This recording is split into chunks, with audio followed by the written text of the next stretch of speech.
What's up guys, Overman back again, and one of the things that Bungie promised with the Taken King DLC was a much improved story. So is it true? Is the story in Destiny finally good? Let's find out.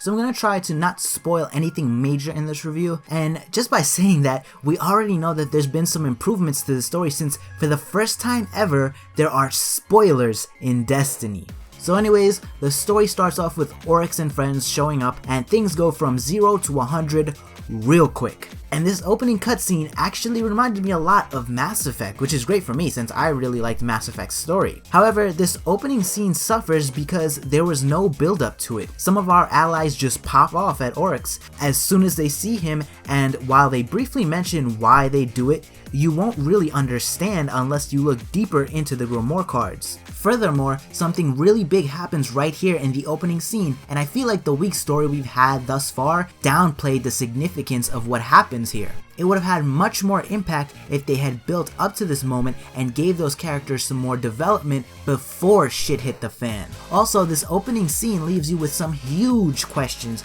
as to what happened, and you won't get any clarification by the end of the story. I was only able to find out what happened by looking online at forums and at the Grimoire, and even then, they don't answer all of the questions that we have, which in part is okay, since I guess they want to leave us in suspense, but I feel that this was poorly executed.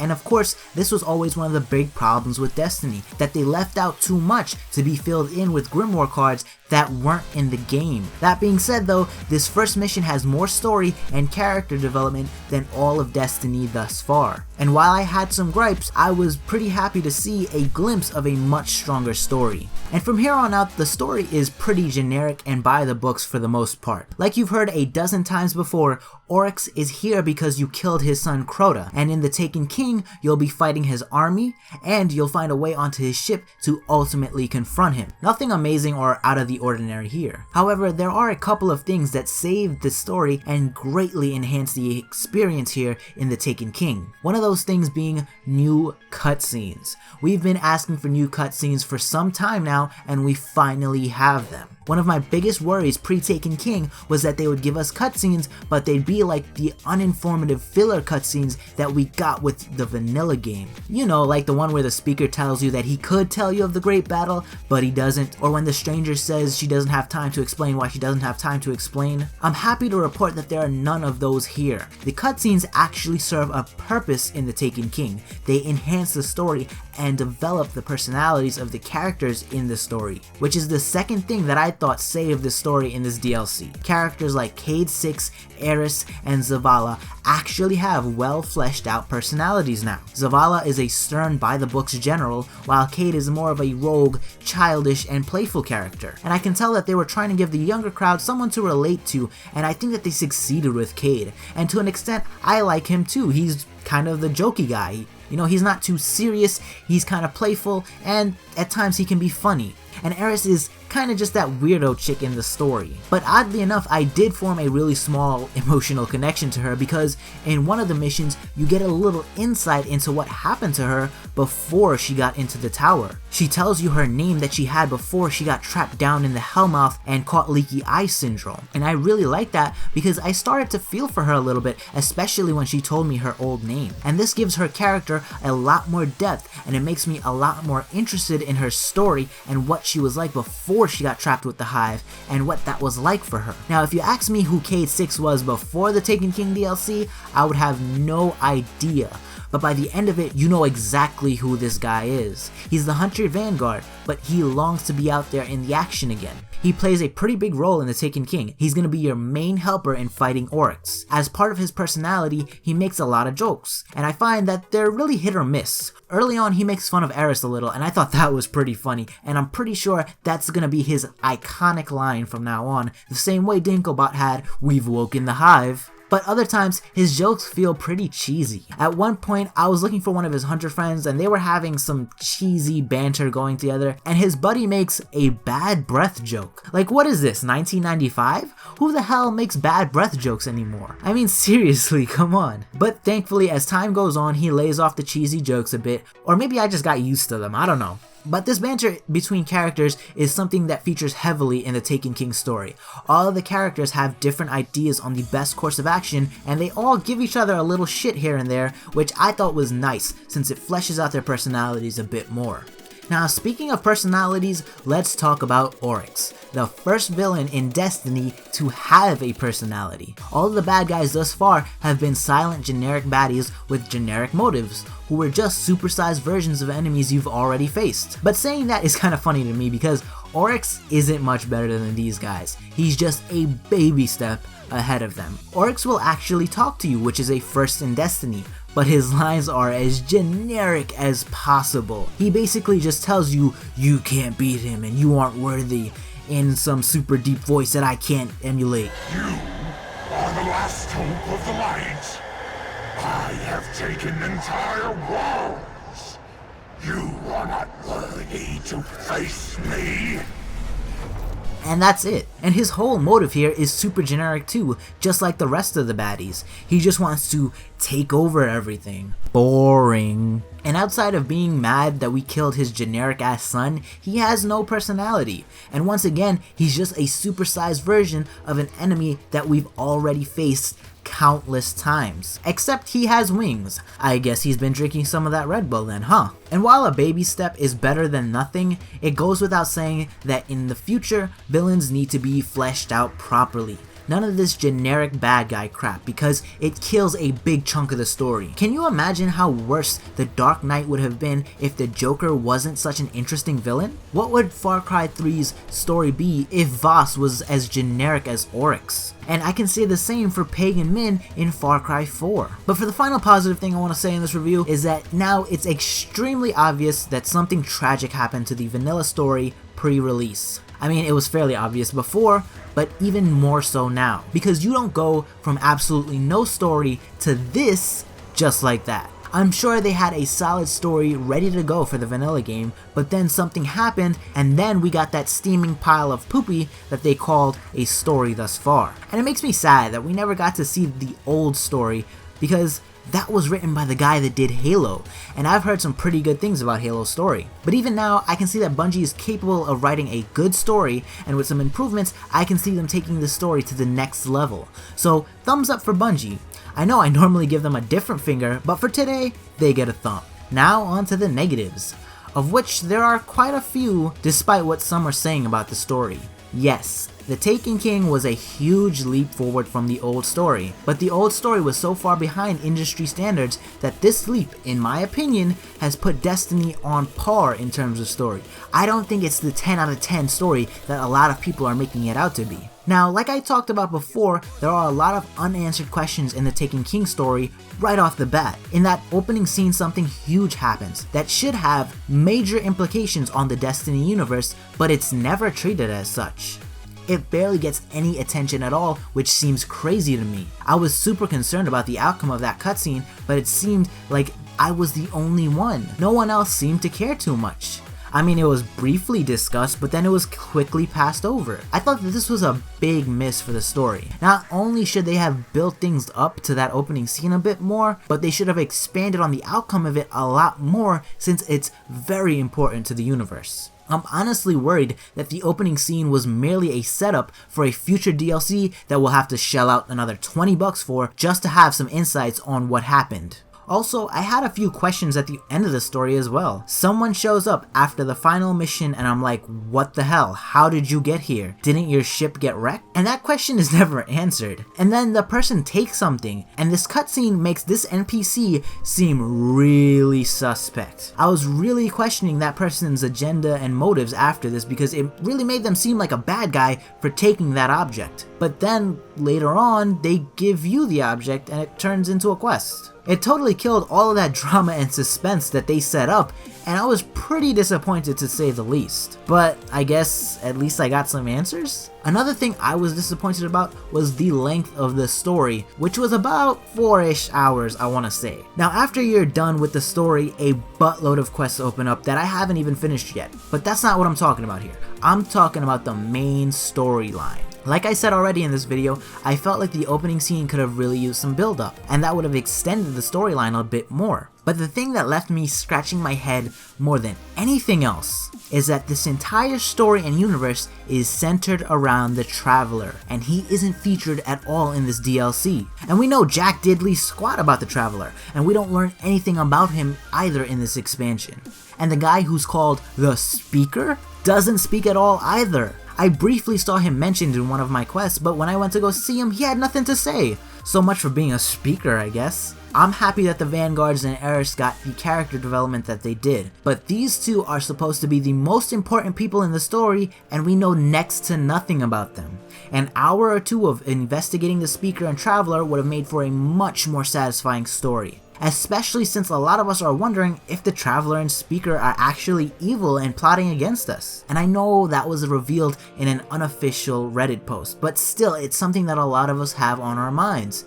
And even if they want to drop that storyline, or maybe it was never true in the first place, that doesn't excuse the fact that the two most important characters in this game play no role in the story, which is poppycock to me. Also, a conflict between the Traveler and Oryx would have been really freaking interesting. It would have been awesome to hear what Oryx has to say about the Traveler, since he can speak English, you know? And a conflict between these two would have been an excellent way of fleshing out these two characters, as well as the Speaker, since he would be speaking for the Traveler. I really think this was a missed opportunity to enhance the quality of the DLC and expand the story and lore in the universe. Alright, well so far I've been talking about the story in The Taken King, but you experience the story while playing the missions. So how are the missions?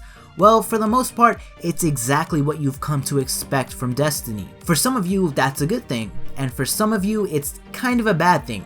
At least it is for me, because I got bored of the basic mission structure. Now, don't worry, you won't be defending against waves of baddies while Nolan Bot hacks something. For the most part, you drop into an area and progress through it while witnessing and taking part in the Taken War. And most missions will culminate in a mini boss battle, similar to how the story missions have worked previously in Destiny. And I honestly am getting tired of this formula. I did enjoy the story and I did enjoy the new Hunter subclass, but the weak link for me was definitely the mission layout. I got tired of just walking through an area and killing everything in sight with my guns and abilities, because that's what I always do. I'd really like to see something different. Now I have to mention here that there are two exceptions to this from what I remember. In one mission, you're going through an area to steal something, and once you get it, a bunch of enemies spawn in and your ghost is just like, screw it, run. And I lit up when I heard this. I got super excited because it was a big change of pace. Instead of mindlessly killing everything like I normally do,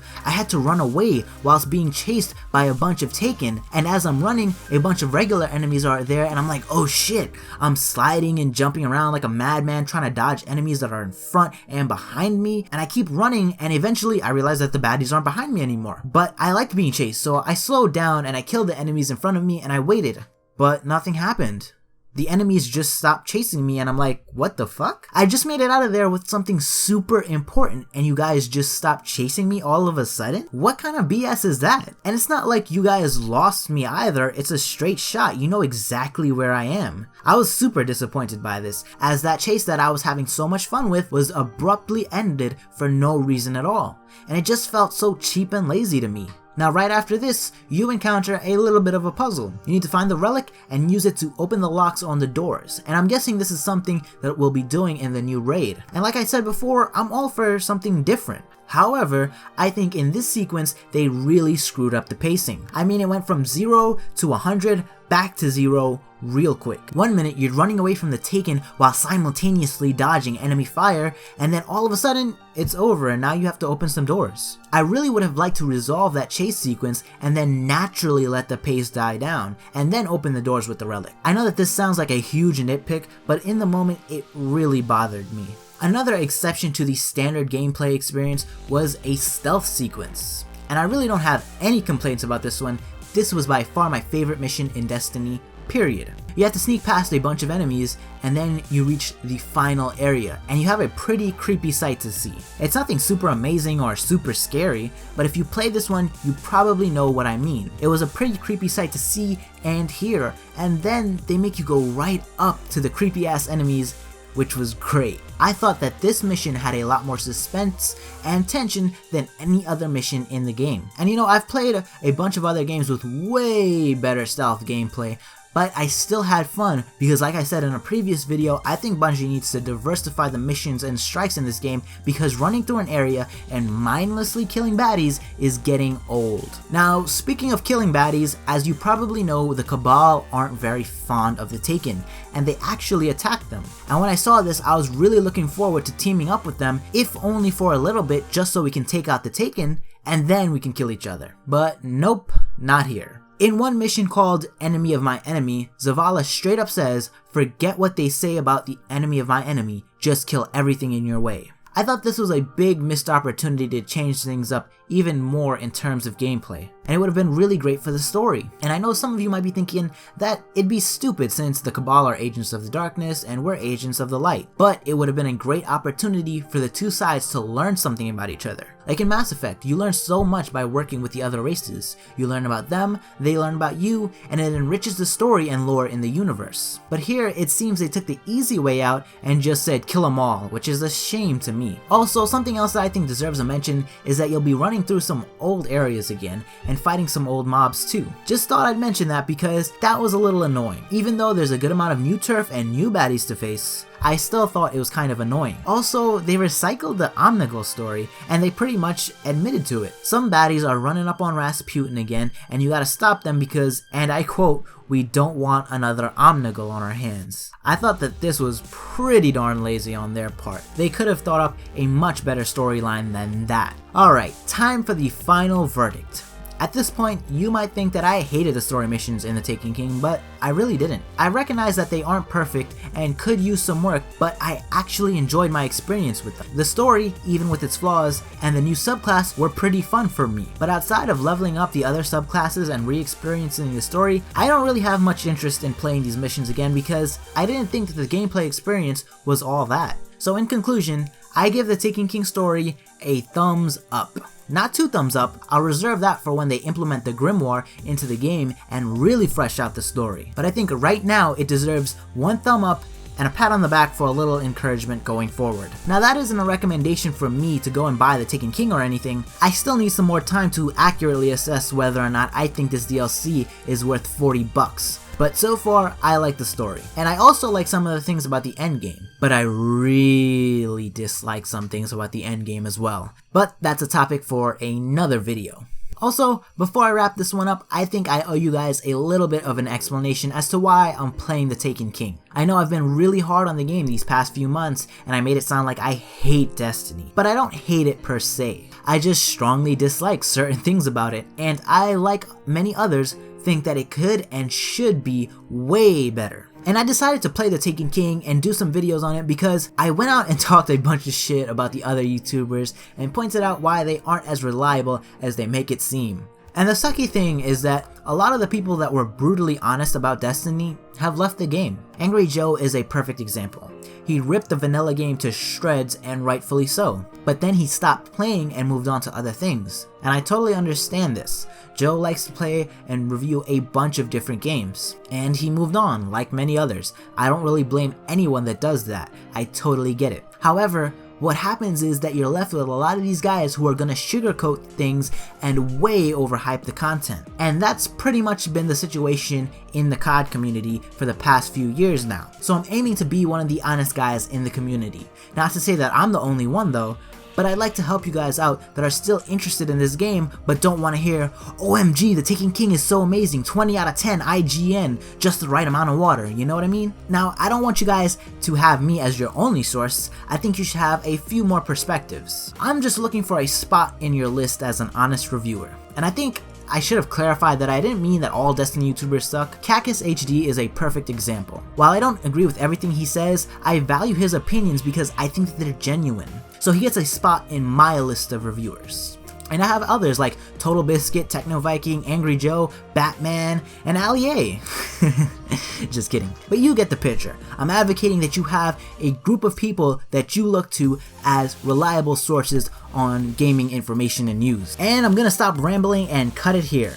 And I really appreciate you if you've made it this far in the video. You must be fucking dynamite in bed. Anyways, thank you for watching the video. If you enjoyed it, please don't forget to smash that like button. If you're not feeling too shy, drop a comment down below and let me know what you think about the story. if you've played it thus far, but try not to spoil it for the other people who haven't played it just yet. Also, I'd like to know if you guys were interested in some story discussion videos. Don't worry, I won't rip off Sir Wallen like some people.